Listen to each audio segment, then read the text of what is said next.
This is episode 15 on the Prideability show, and welcome to the show. We've got a wonderful guest. She's from Vermont Center Independent Living. Her name is Ericka Reil. Hi, David. It's so happy to see you.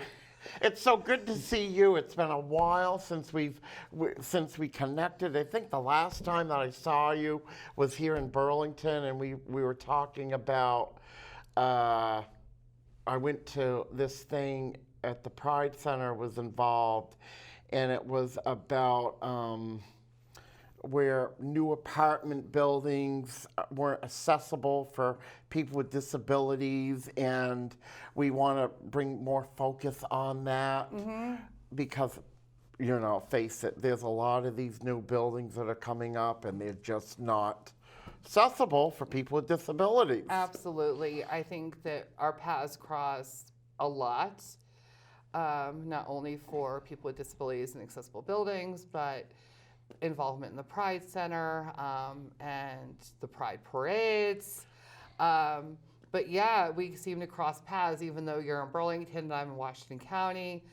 And whenever you invite me up to Chittenden County, I always take the drive. So thank you for finally having me on your show. Oh, I'm so glad you're on my show.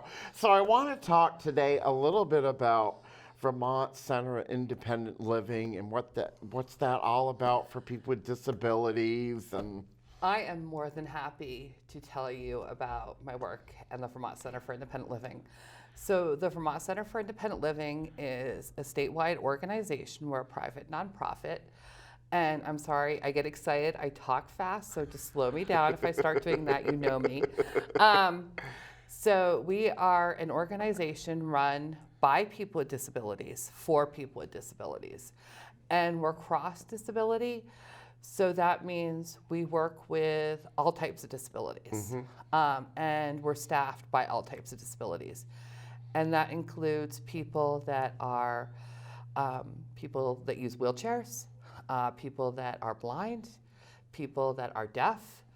And I work out of the main office, which is Montpelier, but we have offices here in Chittenden, Morrisville, Bennington, Brattleboro, Rutland, and I think I was in Morrisville, but Morrisville. And if I forget one of them, I'm really sorry. But so you only work out of the one in Montpelier, or are you float? I float. I figured you did. So even though I'm based out of Montpelier, I travel, which is I actually travel across the state, and I am one of the lucky ones where I get to travel across the country, doing trainings, talking to people about disability etiquette, working with people with disabilities, making places more accessible, and talking to organizations and educating people about disability culture. And which is great because I get paid to talk. As you know, I like to talk. And I get to meet wonderful people. So I love my job. I've been doing it for 16 years. I'm getting old. I know. Wow. But no, it's for me, I'm biased, but I love my job. I love my organization. I love the people I work with. I couldn't imagine doing anything else.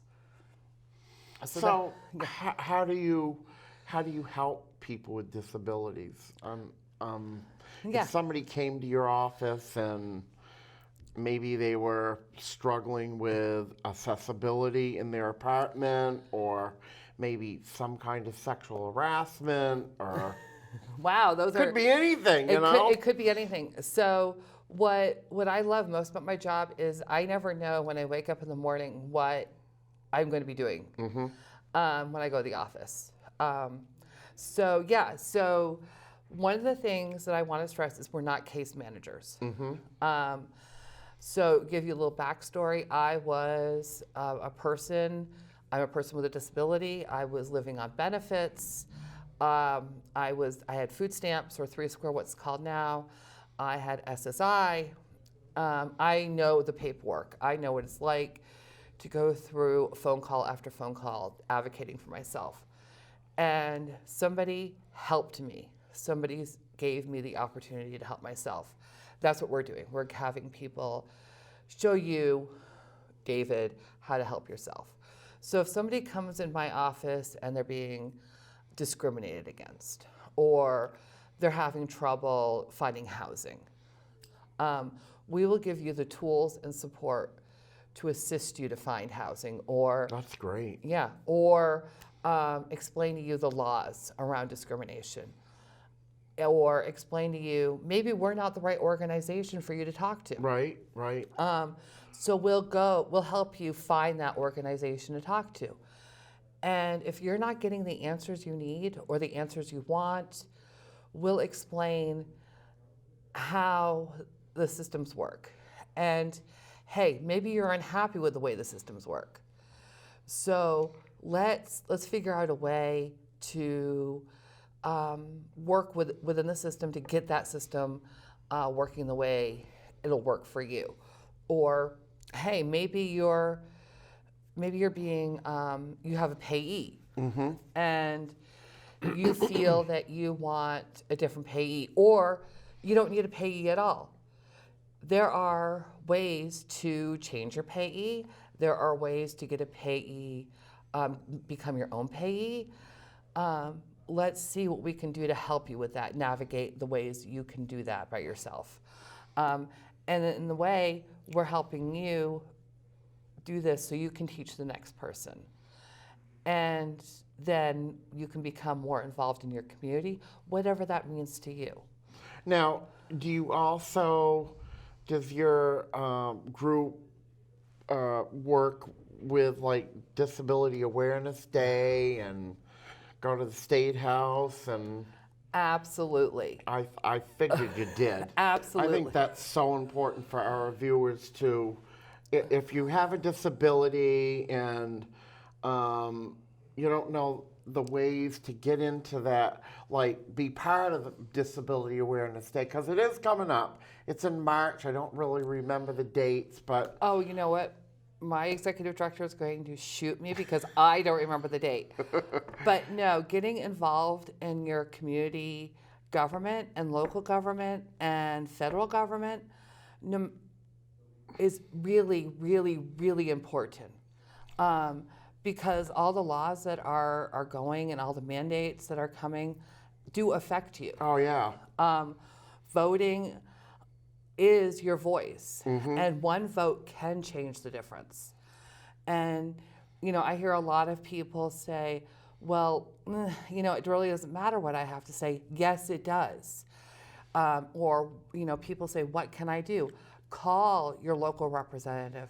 Tell them what's going on with you, because that's the stories they need to hear to change what's going on. Right, right. And I'm not saying which way to vote. I'm not saying who to vote for. But people need to hear what's coming from you. You can't pay the rent. People need to know why. VHEAT is budgets might be cut. People need to know that you're cold. You like a candidate and you feel that you want to raise money for that candidate. Hey, you might have a skill as a really good knitter. You can do fundraising by selling your blanket to help that candidate. That's a good idea. I know, right? Wow. Never thought of that. Right.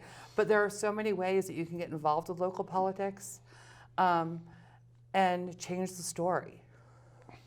There's so many things happen on Disability Awareness Day, and like I know Leadership Day is a big, huge thing where a couple of people with disabilities graduate that day and they present something. And I know there's a thing coming at the end of February called Storytelling from the DD Council, which I'm part of, and we're going to go to the State House and talk about our stories and how strong stories can be, especially for people with disabilities.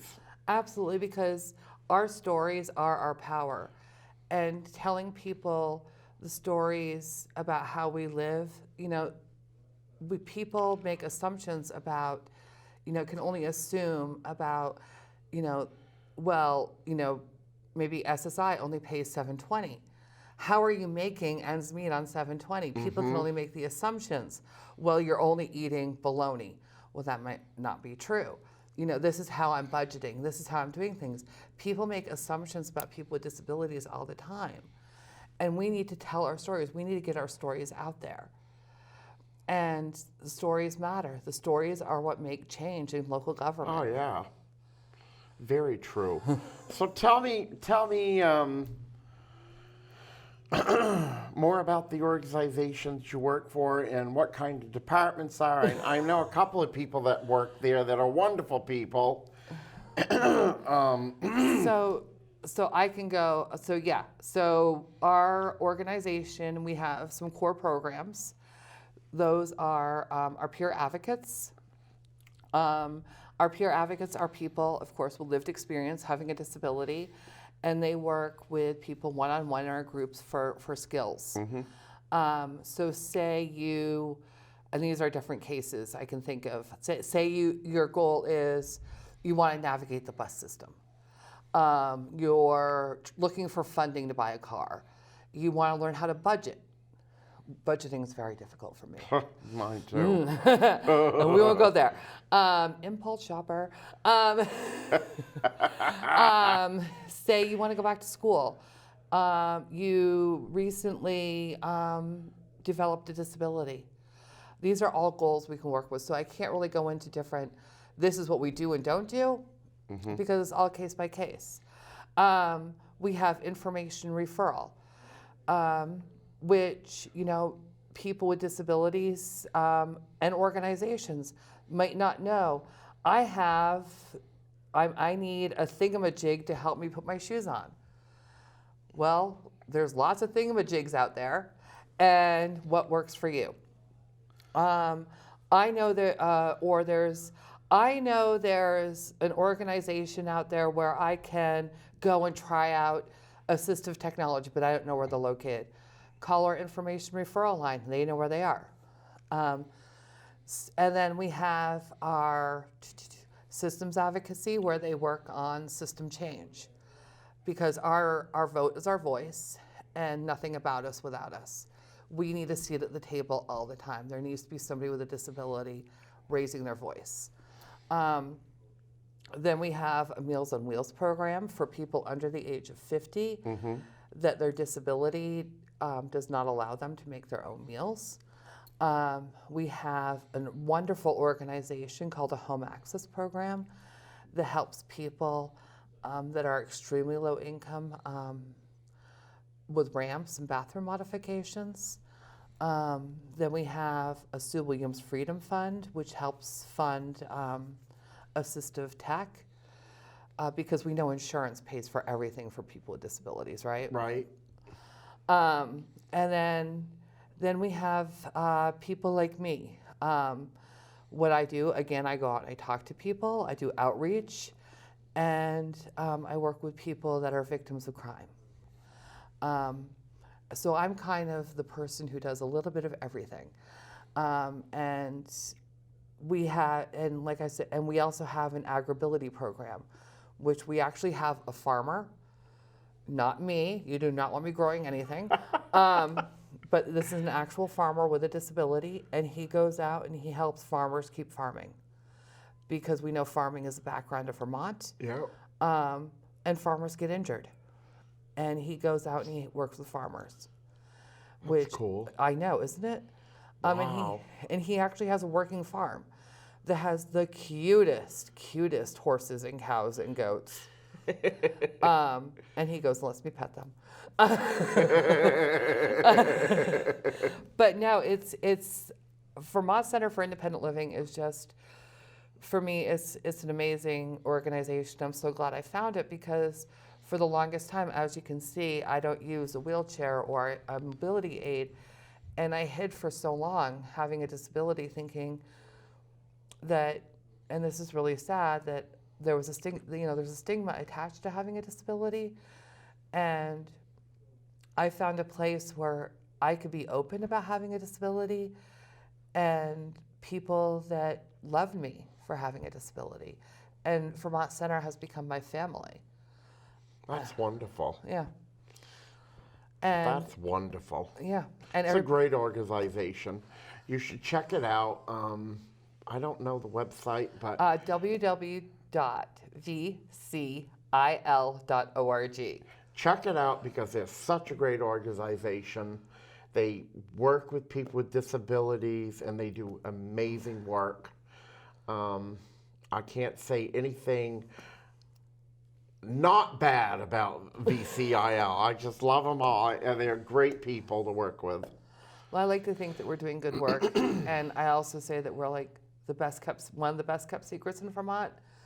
But I can also say, we want to be used as much as possible. Do you also work with Greenmount South Advocates and DD Council? And oh my gosh, there's not a disability organization we don't work with. We work with DD Council, Greenmount South Advocates, Disability Rights Vermont, the Human Rights Commission. We stick our hands in as many different pies because we feel that Vermont is a very small city. Yeah. And we want to be a part of everything. The Pride Center we work with. It's just a lot of the domestic violence organizations.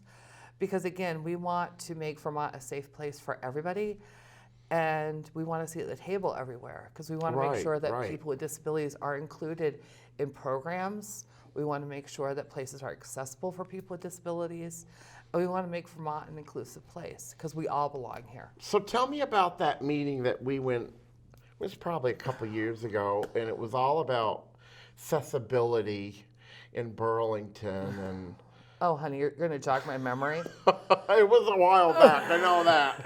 But we should talk about accessibility and these new buildings that are going up and... Well, I'm going to plug my friend Nate's. My friend Nate works here in Chittenden County at our Burlington office. And he has an ADA committee here in Burlington. And his name is Nate Basayo. And like I said, he works actually right on Kilbourne Street on Pine. And he runs the ADA committee here in Burlington. So he is your go-to person in Chittenden County when you want to talk accessibility. And he's doing a great job of talking about accessibility, talking in the city of Burlington. And he even drags me up here every now and again to do ADA trainings, not only to people with disabilities, to other people, to the city government. And we're constantly looking out for accessibility, how we can improve not only the city of Burlington, but Chittenden County. Right. In my own hometown, I am the chairperson of my ADA committee. So again, we're always trying to have a seat at the table. So yeah, there are new buildings coming up, and we're keeping an eye on those new buildings. That's great. That is great. Because I went to one conference a while back, and I went to something on accessibility, and I remember this woman, she says, take a measuring stick and make sure those doors are like so many inches away because a wheelchair has to fit through those doors. Well, and so, it's so important that these buildings are accessible for us and they're maintained that we can get through the door. Well, often when we talk about accessibility, we're not only talking about accessibility for wheelchairs, we're talking accessibility for people using walkers, and we're also talking accessibility for people that are using strollers for young children. Right. I don't know about you, but I was a young mother once. I had a stroller, and pulling a stroller up a set of stairs is next to impossible. Also, if you're using a rolly shopping cart, you go to the farmer's market, you go get your groceries, you come back, you're rolling your shopping cart. Those are impossible to get upstairs. Yeah, yeah. So ramps and doorways, moving furniture through a small doorway, accessibility is for everyone. Yeah, yeah. What about, all right, we talked a little bit about violence and how important that is, and especially for people with disabilities. And when you get someone come into your office and talk about, I was just... So I'm not going to get too into it for people that are watching and need a trigger warning. I'm not going to get too into it. Like I said before, we work very closely with the Domestic Violence Network, which is a wonderful program. They work with a lot of the domestic violence shelters in the state of Vermont. So we work in collaboration with them. But yes, sexual and domestic violence is very high for people with disabilities. And I can go further on that, but I won't because I don't want people to not watch the show. Right. But if you want to know more, people are free. I'll give you my email later. But we work, people with there are different ways that people work. People with disabilities are less likely to be believed when they're reporting domestic or sexual violence. We have a higher rate of assault and battery and higher crimes in our population. And we're not less likely to report. So there's a lot of stigma attached. And so there are advocates that can go with a person when they're trying to report a crime. We can, some of us go to courts when they're reporting a crime. Some of us go to the police station with a person. So you pretty much help them in any way possible if they have any kind of dispute or... Absolutely. That is wonderful. And again, if I don't know, if it's not the right fit for us, we will find somebody. Yeah. Sometimes it's over my head. And I hate saying no to somebody, but sometimes sometimes I have to. And that's just the way it is. Sometimes it's just the way it is. The world is not a perfect place yet. No. Well, I want to thank you for coming on the show today and really, really explaining what VCL is all about. And I think the viewers now know what VCIL is. And if you have any questions for VCIL, this is the lady to talk to. So I'm going to quickly give my email, which is ericka@vcil.org. And I'm annoying because I check my email even when I'm supposed to be not working. So you're welcome to email me or contact David and he can get a hold of me. Cool. They all know me. So thank you for coming on to the show today. And we'll see you next time on Prideability.